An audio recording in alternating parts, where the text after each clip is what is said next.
What's going on then? If those who are promoting gender equality within ISKCON, it's more in line with Marxist, Freudian, feminist, atheistic outlooks. Actually, this whole outlook comes from atheism. If you're not in line with the Shastra, that's called atheism. The word in English for atheist, the English word atheist is translated back into Sanskrit as Gnostic. But if we translate the word Gnostic, it doesn't exactly mean non-belief in God. It means non-belief in Shastra, in Vedic Shastra. Vedna manya bodh hoilo nastik.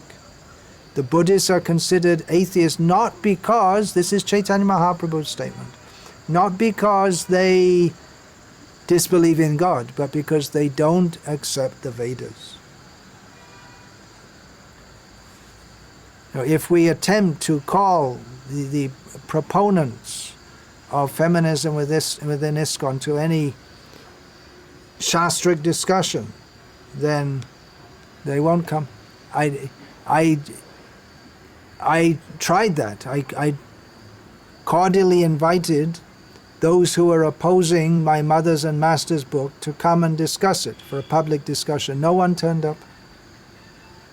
They won't discuss because they know if we take Prabhupada's statements, they can't, statements of Shastra, they cannot support their position of gender equality on the basis of Guru, Sadhu and Shastra.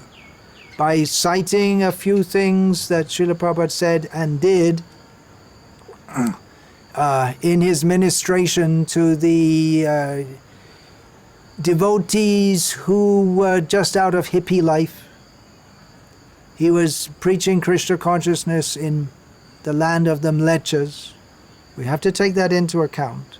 So any adjustments he made to Vedic Dharma, they should be seen as adjustments. Not that he's changed the whole tradition and that somehow Krishna is wrong in what he states in Shastra. So their attempt to make these radical new interpretations, that's what, if we see the Bhagavatam, Canto 7, Chapter 15, Text 13, that seems to fit in the category of what is called Chala Dharma,